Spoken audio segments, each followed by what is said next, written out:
สวัสดีพี่น้องสบายดีเด้อพี่น้องบัดผู้สุคนเบิดสุบองสุบอนพี่น้องมื้อนี้แล้วเพิ่นมาถาวรบาดนี้พี่น้องเนาะเหลือน้อยนึงฝากติดตามเบาโอลิแน่เด้อพี่น้องเบิดสุผู้สุคนอาจารย์เหลือทาสีก็ถือว่าเป็นอันจบภารกิจในเรือนครัวตัวนี้พี่น้องเนาะเรื่องประตูลิงเนี่ยแล้วยังให้ปะลุงตัดไปสังไพ่มาเหล่าเฮ็ดก็ได้พี่น้องว่าตันเล็กน้อยเพราะฉะนั้นซะน้องพี่น้องก่อนอื่นก็ขอบคุณจูลี่เด้อที่ให้เบาลิเป็นสะพานบุญให้ในมื้อนี้เบาลิก็ซื้อสีมาแล้วเนาะซื้อสีมาให้เพิ่นทาแล้วทำให้เพิ่นทาให้มันแล้วนะมื้อนี้มื้ออื่นก็ว่ามื้ออื่นนี่มาถ่ายเพิ่นเบิ่งพอดีเรียบร้อยเนาะถือว่าเรียบร้อยคักมื้ออื่นเพิ่นทาคักแล้วก็สิให้เพิ่นสาบตีนมันสาบตีนมันในว่างานเก็บให้เพิ่นเก็บยามใดก็ได้เนาะเก็บให้มันเกลี้ยงเนาะพี่น้องติดจะไปพี่น้องFTสงสัยทรงผมเบาลีที่ทรงผมแบบนี้เบาลีเว้าเลยพี่น้องเลยเว้าลีไม่ได้เคยแบบว่าตัดแต่งทรงผมมันยาวแล้วไปตัดดุนมาแหละมันปงเลยบึกชึกอยู่แบบนี้นะยังไม่ได้มีโอกาสไปตัดห้านประจำมันปี๊ดแต่ห้านขี้ข้านนะพี่น้องช่างตัดผมห้านประจำเบาลีขี้ข้านลูกบางเทื่อลูกบ่ายโมงเฮ็ดเป็นแต่สร้างหลีนะว่าเบาลีว่าจะโทรหาอยู่มื้อนี้ก่อนสิโทรนัดเพิ่นเลยสิเข้าไปตัดผมใหม่ทรงสิได้อยู่แต่ว่าเนาะพี่น้องโอเคพี่น้องเนาะอย่าพาไปติดเถอะเอาสบายดีกินมี่วะเดี๋ยวดิกินมี่โอ้ไปได้สิแล้วบ่สบายดีก่อนสบายใช้แนบให้ข่อยแล้วบ่แนบได้เท่านี้แล้วนี่ครับแนบทางชนหลังยังไม่ได้แล้วเลื่อยออกแล้วเลื่อยออกได้นี่เจ้าจะได้เลื่อยออกนี่จะได้สั่งต่อมาเลื่อยออกแล้วแต้มชีใช่ไหมตัวนี้เจ้าเอ้าสั่งโต๊ะสบายดีสั่งโต๊ะโอ้อยู่มันนี่สั่งโต๊ะเนาะอยู่เพื่อนแล้วอยู่อ่ะยุดงานมันนี่แม่งานแล้วเลื่อยนี่วัดชิมเลื่อยนี่เพื่อนเลื่อยรถใช้แล้วตัวนี้ตัวนี้ก็ยังบ่เลี้ยวยังเหลือทางนี้ตอกแล้วนี่ทางนี้ตัดเป็นเมื่อไหร่ทางนี้ตอกแล้วคักระบนนี่ก็จะออกลักษณะแบบนี้แล้วนี่ลักษณะแบบนี้แล้วนี่ที่ตอกได้แล้วแล้วกันเดี๋ยวไปข้างเราไปข้างเป็นเหลี่ยมคักเหรอเด้เจ้ามันขาวอยู่มาขาวก็แต้มสีใช่ไหมได้อยู่ที่ต่อไปมาให้มันแน่นเนาะตั้งระบันเดี๋ยวก่อนชื่อสีมาหน่อยเจ้าท่าด้วยท่ากระดิ่งกระดึงท่าเป็นเรื่องเหรอแน่ท่านี่เหรอแล้วก็ชาวห้องชาว3 ต้นเลยแล้วก็มาแต้มแทนนี่พ่อก็ให้มันเห็นก็ได้แต่ทักไว้ล่ะก็ได้ย่างเว้นขึ้นดิ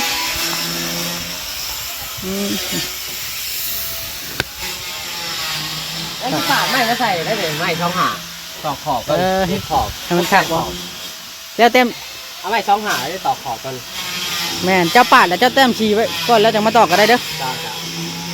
จังคักเนาะมันจีพ่อบ่ใหม่จ้ะพ่ออยู่ที่พ่อไม่ช่องหาพ่อจะพูด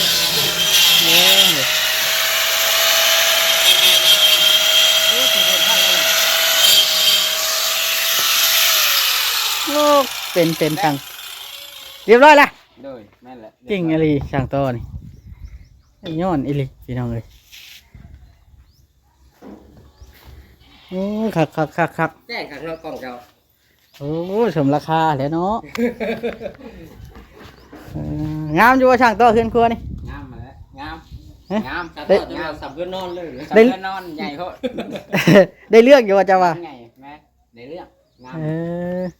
มีกระดิ่งอีกฮะถ้าเพิ่งบัดทาสีนี่ทาสีแล้วให้งามเห็นไปเห็นนอนกับเห็นจะนอนเลยแล้วนอนไปบัดจะนอนโชว์บ่โชว์แล้วเนาะไปสิโชว์ดีไอ้นายไปกินมี่รถเจ้าบัดนี้นะเห็นทางต่อพอดีพี่น้องมานี่เบาลีจะมาช่วยแต่เช้าเติมพุ่นบ่นี่มาเลื่อยช่วยบ่วางได้นี่แหละวาง มันยังน้อยเดียวเนาะ กลับมาเห็ดหน้าเห็ดนี่ กระดุนเติบ ผู้ที่คนปั้นข้าวเต้าแล้ว เออครับ บอกคนก็ว่าซอยดอกอันนี้นะ สิช่างต้อเฮียต้อ เหี้ย บานประตูอันเดียวนี่เจ้ามาเข้าให้ในเด้อคันนั้นเด้อ โดย พักมารถ เออ พักป๊อกขูดเอาเลย ทับได้เลย มีกบอยู่เนาะ บ่เอาเลื่อยแล้วเลื่อยป่านเอาเลย เห็นบ่ โดย ได้บ่ไปน่ะ ได้ มันบาทเดียวเนาะ แม่ ได้อยู่ดอก ตัว บาน นั้นยังเลื่อยป่านเอาได้ตัวนะฮะ เห็นบ่ แม่น ก็เพิ่นเลยสั่ง ได้อยู่มันได้บานเดียวนึง บ้านเดียวเลย เดี๋ยวให้นายทาสีก่อนจังอันนั้น แม่นละ ไม่ใช่ ทาสีเด่น อย่ามันเปื้อนตัวนี้นะ มันแห้งจังเขา เห็นแล้วอ้าวมานั่งก่อนนั่งอยู่ไสล่ะข่อยมีรางวัลให้เจ้าอยู่ได้นี่ ได้มามานั่ง นี่นั่งอยู่นี่ก็ได้นี่นั่งอยู่หลังบ้านนี่แท้ๆนะนี่อยู่หลังบ้านนั่งลงนั่นแหละ เลยว่า นั่งหันแล้วนั่งเอาดากจ้ำมาหันเลยก่อนอื่นก็สบายดีก่อนสบายดีก่อน สบายดีเด้อ โอ้เดี๋ยวอยู่เพื่อนมานี่ โดยอยู่เพื่อน เออดีอยู่เพื่อนเลยมาช่วยเพื่อนเนาะ แม่นมาช่วยเพิ่น เจ้าว่าถือใจอยู่ว่าเป็นเพื่อนครัว ถึกใจแล้ว งามเนาะ งามกับ ว่า ใหญ่งามทั้งใหญ่กว้างดี ใหญ่กว้างดี แม่ กันถ่ายผลพ้าเนี่ยค่อยว่ามันบ่พ้าเพราะว่ามันยืนออกมาหลาย บ่พระดอกมันเยินเด้มันเยินเป็นแมท งามแล้วคักแล้ว ได้เรื่องเนาะชำนี้เนาะ โดย เออได้หลายบ่เงินเหตุงานปั่นเอานี่ บ่ได้หลายดอก ยังไม่ได้ออกบ่หรือออกแล้ว ยังเฮ็ดเวียกน้ำเขากับปั้นกันอะไรเนาะ เออ ติดกะโลน้ำเขา จักมือจะไปเห็นน่ะ เรียกว่า6-7มื้อได้ ปัตเตอร์ทิศแล้วเนาะ แม่น เออสบายเฮ็ดแล้วปั่น เฮ็ดพอได้เงินใช้แล้วเนาะอยู่ละล่ะเลยบ่มีเงินเด้ ตายหลอนได้เนาะ แม่น คืออยู่คน เจอ คืออยู่หลายคนแทบวันนี้พากันเฮ็ดจัง เขาพี่น้องมาแต่ในเมืองบ่ป้ามาแต่ในเมือง มาเล่นชื่อ มาเล่นเนี่ยนะเรามาเล่นเราออกมาซื้อไข่มดแดงแมงแคงไข่มดแดง เมื่อขายต่อป่ะ ซื้อมากินนี่แหละแถวในเมืองบ่มีเดิครับว่า อืมอืมมีแต่ว่าสิให้ไอ้นายปาดตัวนั้นออก มันยาวลงมานะ โอ้ ให้มันเพียงกับรถเพื่อให้เราฉาบมันเกลี้ยงรถ แม่ เวลาเราจะฉาบเสาเขาก็ตอกกระปูใช้ โอ้ได้ฉาบอีกว่าเนี่ย ให้เพิ่นสิให้เพิ่นฉาบใช่ โอ้มันจะงามเนาะ แม่นแล้วกระเทยได้เฮ็ดงามเลยดิ แม่ มันก็บ่พอที่ยากดอกฉาบจำนี้เนาะ แม่ ฉาบเกลี้ยงแน่บ่แน่ใกล้กว่ามันเป็นแนวนี้นะ แม่ เอาว่าหรือนี่มันก็ขี้ไล่โพดเกินได้เฮ็ดงามเลย คักอะไรเฮือนนี่เนาะ อืม อ๋อจ้ะคณะเพิ่นได้เฮ็ดเนี่ยเต็มที่เลยเนาะ เฮ็ดได้แบบอีหลีเนาะ คือเฮือนเฮาน่ะเพิ่นเฮ็ดว่าโทษคักอะไร เฮ็ดใส่หอมหมักกระดิ่งเนาะตะกี้ใส่ไม้กระโลงโคงเคงเอามื้อนี้เพิ่นมีรางวัลให้เจ้า โดย มื้อนั้นให้ไอ้ล่อแล้วมื้อนั้นน่ะ500,000มื้อนี้ก็ให้สิให้เจ้า500,000เป็นเงินเอ้ยจุลี่ผู้เพิ่นเฮ็ดเดินเฮ็ดซ่านนี่ล่ะเพิ่นเห็นเจ้ามาซอยอันเฮ็ดบานประตูมาซอยนั่นซอยนี้ โดย ดูแล้วเพิ่นก็เลยให้น้ำใจเพิ่นว่านะ โดย พอได้มีกำลังใจเฮ็ดงานเถื่อเจ้าบ่ได้วานได้จ้างก็มาซอย คือ แม่นมาซอย ชื่อไอ้ล่อมื้อนั้นก็บ่ได้วานได้จ้างเราก็มาปูกระเบื้องให้10ปลายแก๊ส เพิ่นก็เห็นใจอยู่ แม่นซอยกันนี่แหละ นำพี่น้องกันเนาะ แม่นพี่น้องกัน แม่นเบิ่งน้ำลาวอันนี้ก็เรือทอดแต่งานตอกอันนี้แล้วก็สิให้ลาวทาสีตอนนั้นแล้วก็สาบตีนนี่ก็ถือว่าจบบัดนี้ฮะแล้วก็เฮ็ดขอบขี้ไผยังว่าดอกเป็นงานแบบว่าแล้วจังเฮ็ดตัวน่ะให้เพิ่นเฮ็ดค่อยเฮ็ดไปอะนะเนี่ยมันอยากได้ไปใดก็เฮ็ดเอาไปนะง่ายๆนะอันนี้หยังว่าถือว่ามันแล้วเบิดละอันตัวนี้น่ะเนาะ อยากโอ้ยจะว่า90เลยอยากแล้วเลยนี่ เหลือแต่บ้านเดียวสิเนาะ แม่น ครับ เฮ็ดคักอหลีเพิ่นเฮ็ดเนาะ คักอะไรได้เพิ่นเฮ็ดให้ป้าโตอันนั้นเอื้อยเพิ่นได้เฮ็ดแม่นต้องเว้าได้ บ่แม่นย่องบ่ บ่แม่นย่องดอกคือเฮือนเฮาได้แอมบางทีเพิ่นยังแอมสละจนหมดเนาะ ตะกี้ ย่อง จังกะสีเนาะ แม่น เสื้อลาวแม่นมันถึก750ได้ แม่น ดับหนึงเอาเดี๋ยวมอบเงินให้ช่างต่อเลยแล้วกัน โดย เนาะ ขอบใจ นั่นเด้อขอบคุณเอ้ยเพิ่นเด้อเจ้าเด้อ โดยขอบคุณเด้อเด้อให้เอื้อยอยู่ดีมีแฮงความเจ็บจะได้ความไข้อย่าให้มีเด้อให้มีแต่ความสุขความเจริญเงินทองไหลมาเงินดอลลาร์ไหลเข้าเด้อเอื้อยเด้อให้เจ้าอยู่ดีมีแฮง ให้เบิ่งผู้ทุกข์ผู้ยากไปตลอดสา เอ ธุ ้ยสาธุอ้าวโอเคไอ้ต่อบัดนี้ เลย เมื่อรถเจ้าบาดนี่เดี๋ยวข้อยสิไปสัมภาษณ์ปาวอนต่อเขาถ้าเจ้าแก้มาต้านให้ค่อยหนะจ๊ะแล้วเตือนแม่นแล้วเตือนเราตีตัวนี้เรามีแต่ว่าให้เราแทกตัดก่อนแล้วจังให้เราตี เลย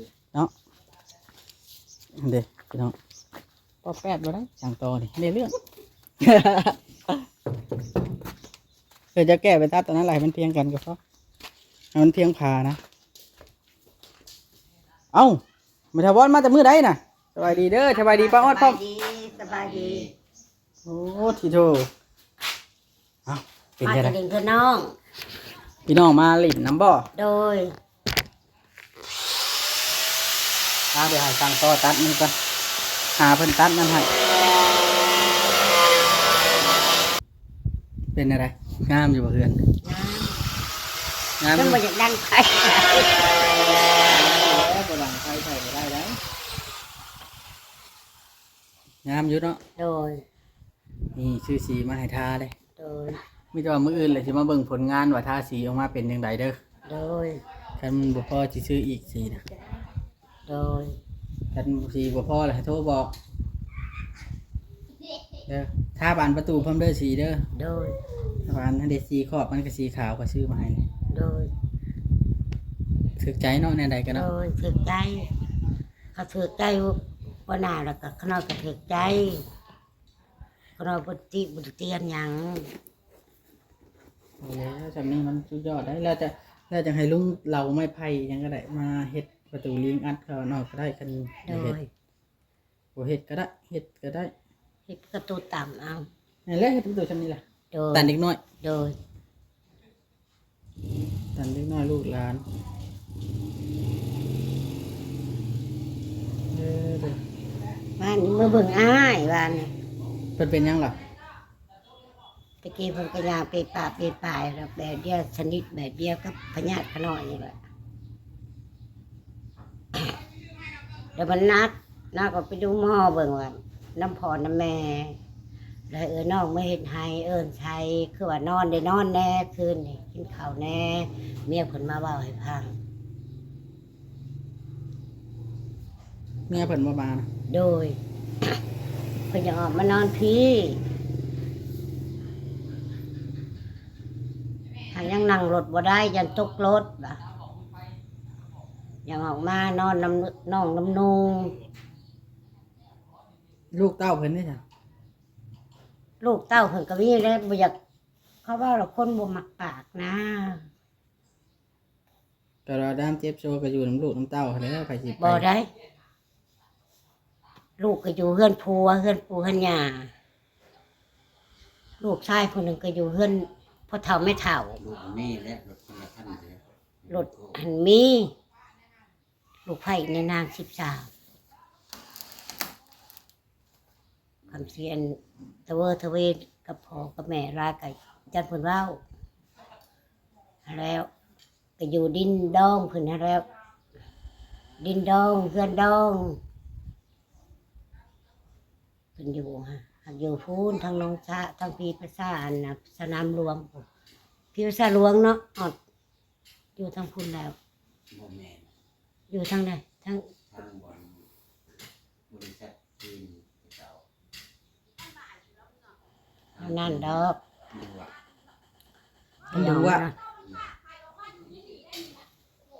ก็จะออกมานอนพี่ป่ะว่าน้ำเมียว่าก็หน่อยพังก็หน่อยว่าจะออกก็ออก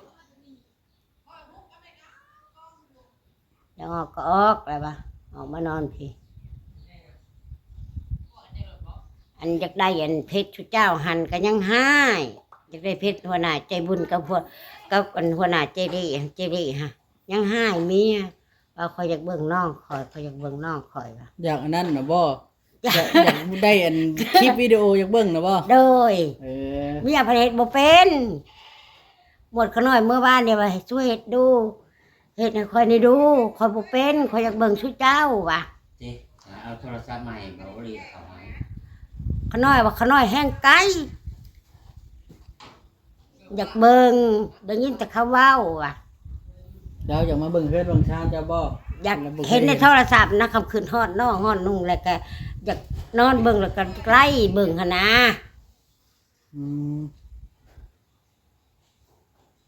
อันนี้ให้เท่าเราอะไรว่าเห็นหายหรือว่าเท่าเราเห็นหายหรือว่าแต่ว่าจะน่ะกับเพิ่นมาเจ้ามิตรให้ตะข่อยว่ะยกข่อยเฮ็ดบ่เป็นพี่นางว่ะเจ้าก็จังได้ว่ะให้นางแต้วบอกว่านี่บอกเพชรบอกมันก็บ่ได้บอกบ่ได้ บ่เป็น บ่เห็นมา จักจักเพิ่นไปทางใดมื้อนี้บ่บอสนะบ่ โดย สวัสดีเด้อป้าเด้อบ่เห็น สบายดี จักเพิ่นไปทางใดแหละมื้อนี้ก็ได้เฮา โด ก็ ย บ่ ขึ้น ฮู้ ฮอดเพิ่นบ่เห็นเพิ่นมาทางแขกก็บ่เห็น เห็นแต่คนที่ทีมงาน เห็นแต่คนแล้วก็ขึ้นฮอด เห็นแต่ข่อยผู้เดียว โดยนับแต่ว่าจ่อยบ่เวียง เเพิ่นไปเวียกเนาะ บ่เห็นมา ครับ บ่เห็นมาแหว่เลยว่ะ เจ้าเครียดเพิ่นบ่มายามบ่ อยากแล้วท่านยังบ่มายามจังไห้ขึ้นมาแล้วจังมาแล้วว่ะมาตามเล็กน้อยเห็นหน้าก็ดีใจนะมาถ่ายแล้ว บ่มายามกันจักดีเนาะ โดยบ่คือว่าหน้าพระเที่ยวมาจับรถมาบ่ได้ก็มาแต่ผู้เดียวเนาะเจ้าดิลีจบไปลีเที่ยวมาจับ เอาได้ทำงานจากเพิ่นแล้วเด้ นี่ได้เมียพุ่นแหละขน้อยเมื่อบ้านกับเมื่อหาเพิ่นอีกแล้วยังบ่ได้ซื้อปลาดูเจ๊ถ่ายเจ๊ สบายดีสบาย เด้ ดี อได้ ส ดี บายดีโอ้ยจะมาเฮือนงามแต่นี่ฮะ งามได้เจ๊ถ่ายแล้วได้จังหวัดตำรวจใจบุญเด้อติดตามขอเด้อเพิ่นเฮ็ดให้อยู่เรื่อยๆเพิ่น จนแล่น ได้มาเบิ่งคู่มือหลังนั้นก็แม่นเพิ่นเจ๊จุลี่ จนแล่น หลัง ได้ นี้ เล ก็ ย แม่นเจ๊ เที่ยว แลบเป็นทัวกันอย่างได้ บ่คอยจะติดตามมาคอยเบิ่งไม่ใช่คอยเห็ดบ่เป็น บ่เป็นบ่ บ่นี่ได้คอยให้ร้านเฮ็ดให้กินนี่เฮ็ดได้แล้ว เข้าได้แล้วบ่อยากเบิ่งมันทาวอนนี่บ่ จะเบิ่งไปทาวอนไปทาวแต้วนี่แหละเก้าอย่าเบิ่งกิ๊บพวกเจ้านั่นแหละอย่าติดตามน่ะแต่เพิ่นเฮ็ดเฮือนงามมานี่ยังบ่ได้เฮ็ดอยากเบิ่งได้ นั่นแหละพวกเพิ่นให้อ ยัง ยู่ บ่เคยเห็นว่าอยากให้จะเพิ่นได้เบิ่งเนาะ อยากเบิ่งให้ได้ซะ เฮ็ดบ่เป็นเพิ่นเฮ็ดบ่เป็ เฮ็ น ดบ่เป็นให้ร้านเฮ็ดให้ลูกชายเฮ็ดให้ก็บ่เป็นเด็กจักว่าตอนนั้นว่าหำบอกมายังก่อน บ่เฮ็ดเบามอดเบาโอลิจังมัน เฮ็ดว่าเบามอดเบาโอลี่ นักว่าบ่เป็น ถือบักมอดร้านคอยขึ้นนะอยากเบิ่ง จั เพิ่ ง น สิ นี่ โอลิ แล้ว บ่เลือกบ่มอด ตอนนั้นออดก็ไปเบิ่งอันเพชรอันนั้นอีกว่าซอกพอลูกหาไฟก็เฮ็ดหาก็บ่เห็นได้ก็บ่เห็น อืม ให้เราพิมพ์เขาคอยไปพิมพ์บ่เป็น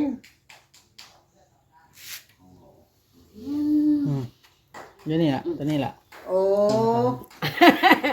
จะเบิ่งโลดบัดนี้คำควรนักคำมาไกคันเขาเป็นตำรวจเขายังบ่เป็น เบา จัง ใจ ไห้บ่ม บ่ อด ซื่ กิ อน หัน เบาอลิ โอลิ เจ้าเคยเบิ่งเบาใจบ่ บ่คอยเห็น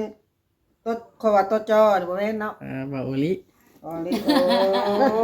คอยสิติดตามบ่เคยเห็นเนาะ แม่นไป อืม จักหน่อยเฮ็ดอันนี้เพิ่นแล้วแล้วอีกบ่โดนเพิ่นก็เฮ็ดห้องน้ำให้อีกห้องน้ำให้แม่ทาวอนนี่นะ อืม เพิ่นเฮ็ดลังได้ก็พอแล้วได้ลังได้ก็งามเฮ็ดคัก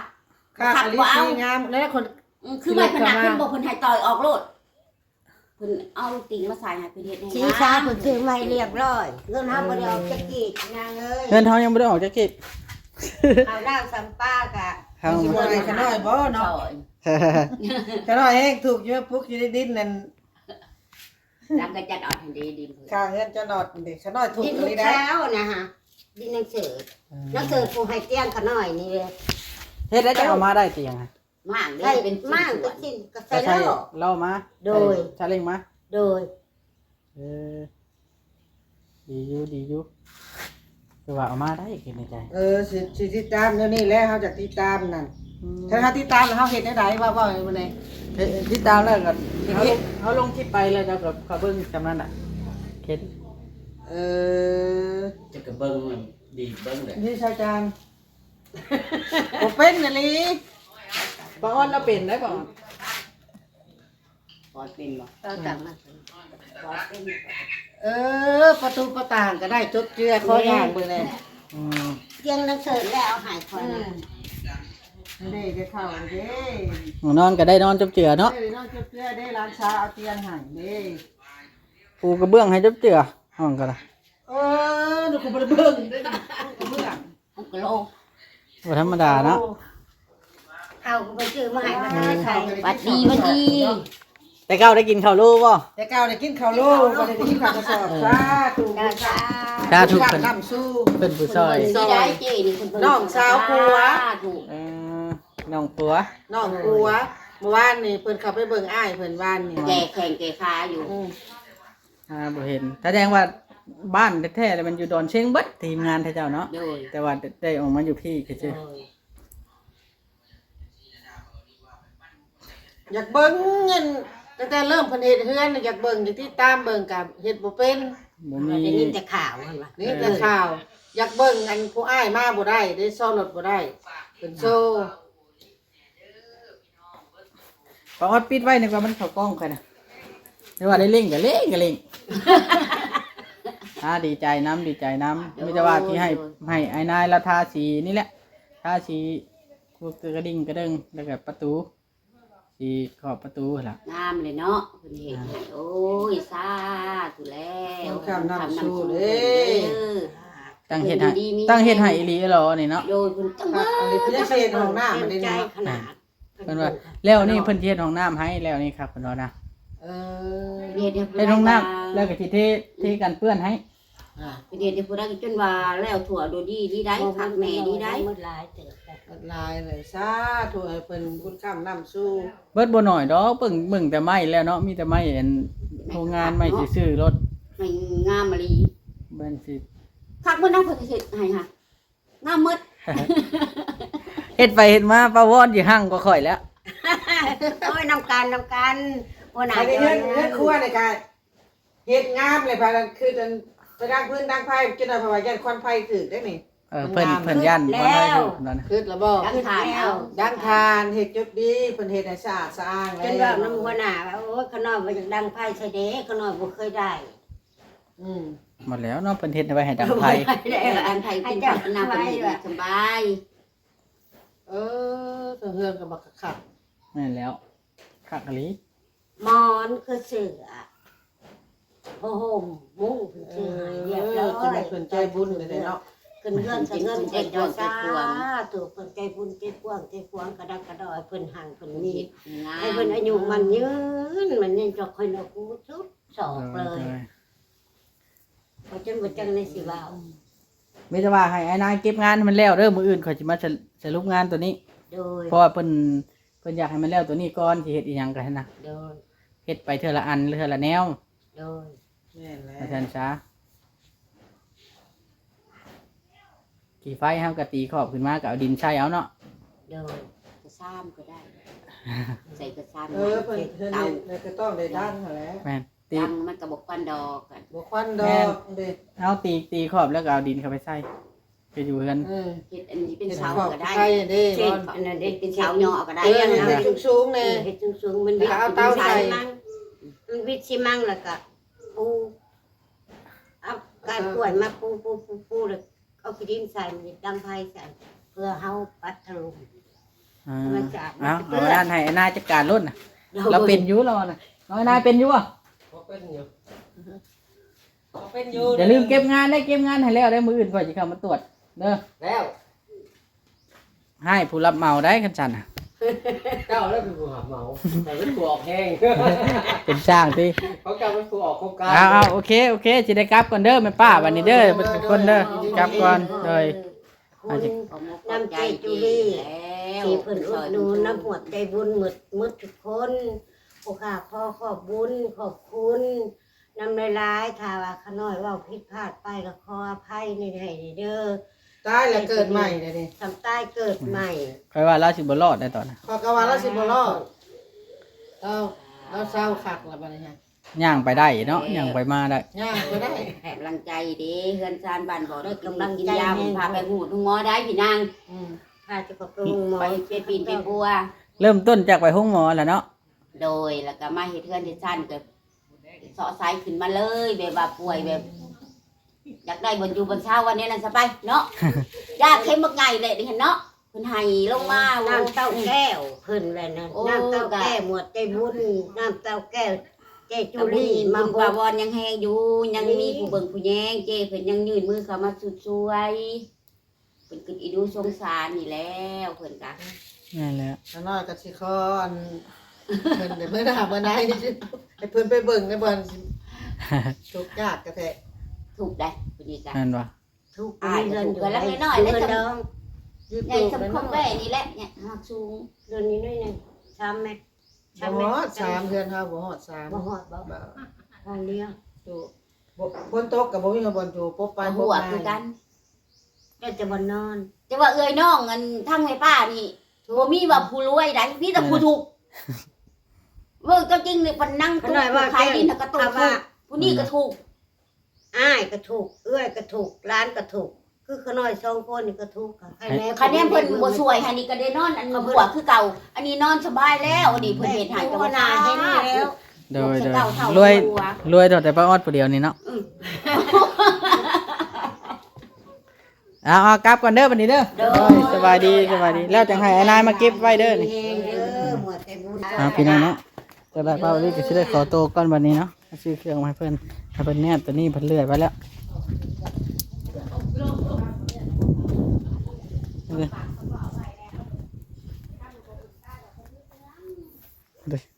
เป็นเหลี่ยมครับเป็นโทได้บ่เนาะพี่น้องเนาะเอาโอเคพี่น้องสิได้ขอตัวกันเด้อฝากกดไลค์กดแชร์กดติดตามเก่าคือเดิมพี่น้องสบายดีเบิดสู่ผู้สู่คนเด็กป้าแตวเราลำเบิงเรา ลำเบิ่งแล้วว่าป้าว่าเดินควงงามป้าว่าเดินควงงามก็ดีใจป้าก็ดีใจนำ คักๆพี่น้องเนาะโอเคพี่น้องสบายดีขอบคุณทางเอื้อยจูลีเดอร์ที่ช่วยเหลือประวอนจนสำเร็จเสร็จสิ้นในมื้อนี้เนาะสบายดี